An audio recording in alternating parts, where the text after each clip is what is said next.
আসসালামু আলাইকুম এভরিওয়ান। আজকে চলে এসেছি একটা সুন্দর এবং শর্টকাট একটা রেসিপি নিয়ে। রেসিপিটা হলো পেঁয়াজের কচুরি।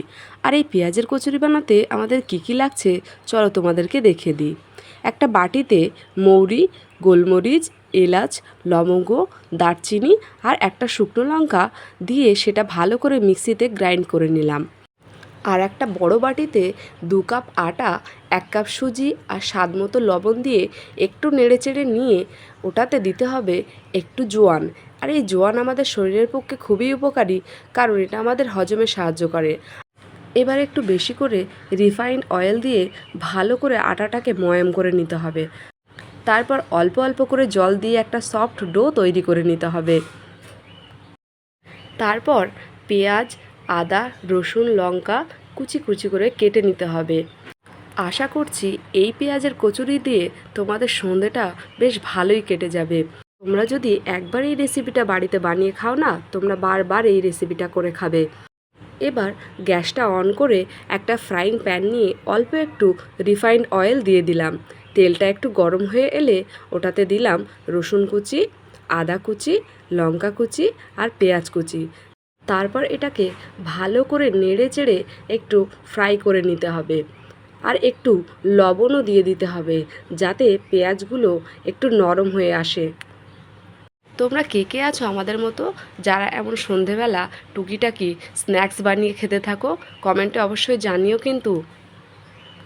এই রেসিপিটা বানাতে খুবই অল্প টাইম লাগে।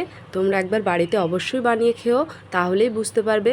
মাত্র 10 থেকে 15 মিনিটের মধ্যে রেডি হয়ে যাবে পেঁয়াজের কচুরি। আর এই রেসিপিটা তোমাদের কেমন লাগলো অবশ্যই জানাবে কিন্তু কমেন্ট বক্সে। পেঁয়াজটা একটু ভাজা ভাজা হয়ে গেলে ওটাতে দিয়ে দিতে হবে ওই মশলাটা, যেটা আমরা প্রথমেই বানিয়ে রেখেছিলাম। এই মশলাটাই হচ্ছে এই রেসিপির সিক্রেট মশলা। এরপর একে একে একটু বেকিং সোডা, একটু চাট মশলা, একটু জিরে গুঁড়ো, হলুদ গুঁড়ো আর কাশ্মীরি লঙ্কার গুঁড়ো দিয়ে ভালো করে নেড়ে চেড়ে নিতে হবে। তারপর দিয়ে দিতে হবে 2 চামচ মতন বেসন। এই বেসনটা দিলে পুরটা অনেকটা থিক হবে আর অনেক টেস্টিও হয়।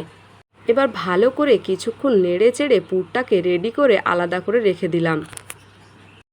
আটার যে ডোটা বানিয়ে রেখেছিলাম সেটার থেকে ছোট ছোট টুকরো করে এরকম গোল গোল শেপ করে তাতে 1 চামচ করে পেঁয়াজের পুর দিয়ে ভালো করে কচুরির একটা শেপ দিয়ে নিচ্ছিলাম। আর এটা তৈরি করতে তোমাদের কোনো বেলুন বা চাকতির কোনো প্রয়োজন নেই, হাত দিয়েই এটা হয়ে যাবে। খুব সহজেই বানিয়ে ফেলতে পারবে পেঁয়াজের কচুরি। দেখো আমি হাত দিয়ে কেমন চেপে চেপে বানিয়ে নিয়েছি। এরকমভাবে আমি কয়েকটা বানিয়ে নিয়েছি আগে।